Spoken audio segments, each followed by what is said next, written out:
तमिलनाडु में आखिर ऐसा क्या चल रहा है कि अचानक पूर्व मुख्यमंत्री एम.के. स्टालिन ने अपने पार्टी के कार्यकर्ताओं से कह दिया कि चुनाव कभी भी हो सकते हैं, आज से ही चुनावी मोड में आ जाएंगे।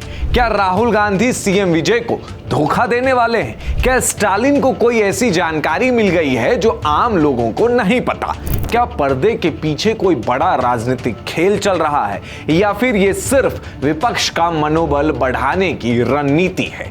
तमिलनाडु की राजनीति में इन दिनों ऐसे सवाल तेजी से उठ रहे हैं। दरअसल डीएमके प्रमुख और पूर्व मुख्यमंत्री एम.के. स्टालिन ने दावा किया कि मुख्यमंत्री विजय के नेतृत्व वाली टीवीके सरकार अपना 5 साल का कार्यकाल पूरा नहीं कर पाएगी। उन्होंने पार्टी कार्यकर्ताओं से कहा कि वो अभी से चुनावी तैयारी शुरू कर दें, क्योंकि चुनाव 3 महीने बाद भी हो सकते हैं, 6 महीने बाद भी हो सकते हैं या किसी भी समय। लेकिन सवाल यह है कि स्टालिन ने ऐसा क्यों कहा? इसके पीछे सबसे बड़ा कारण विधानसभा का गणित बताया जा रहा है। तमिलनाडु विधानसभा में कुल 234 सीटें हैं और बहुमत के लिए 118 विधायकों का समर्थन चाहिए। हालिया चुनाव में विजय की पार्टी टीवीके सबसे बड़ी पार्टी बनकर उभरी, लेकिन उसे 108 सीटें ही मिली। सरकार बनाने के लिए उसे कांग्रेस, आईयूएमएल, वीसीके और कुछ अन्य दलों के समर्थन की जरूरत पड़ी।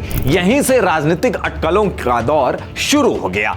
स्टालिन का दावा है कि यह सरकार अपने दम पर नहीं बल्कि सहयोगी दलों के समर्थन पर टिकी हुई है। उनका कहना है कि अगर राजनीतिक समीकरण बदले तो सरकार की स्थिरता भी प्रभावित हो सकती है। इसी वजह से उन्होंने अपनी पार्टी से कहा कि चुनाव किसी भी समय हो सकते हैं और सभी कार्यकर्ता 100% तैयार रहें। लेकिन कहानी यहीं खत्म नहीं होती। अपने भाषण में स्टालिन ने सरकार को कानून व्यवस्था, बिजली संकट और उद्योगों के राज्य के बाहर जाने जैसे मुद्दों पर भी घेरा।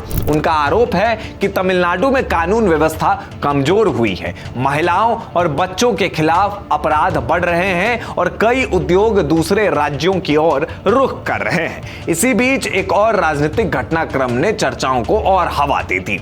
डीएमके के पुराने सहयोगी एमडीएमके ने गठबंधन छोड़ने का फैसला किया। इससे पहले कांग्रेस भी डीएमके गठबंधन से अलग होकर विजय सरकार को समर्थन दे चुकी है। इन बदलते गठबंधन समीकरणों ने तमिलनाडु की राजनीति को और अधिक दिलचस्प बना दिया है।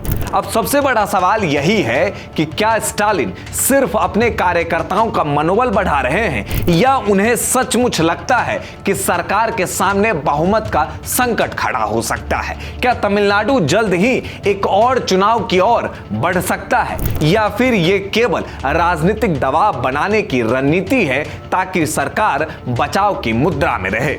इन सवालों के जवाब आने वाले महीनों में ही मिलेंगे, लेकिन फिलहाल इतना तय है कि तमिलनाडु की राजनीति में बयानबाजी अब सामान्य नहीं रह गए हैं। जब विपक्ष का सबसे बड़ा नेता सार्वजनिक मंच से यह कहे कि चुनाव किसी भी समय हो सकते हैं, तो राजनीतिक गलियारों में हलचल होना स्वाभाविक है। और यह भविष्यवाणी साबित होगी या केवल राजनीतिक रणनीति निकलेगी, इसका जवाब वक्त देगा।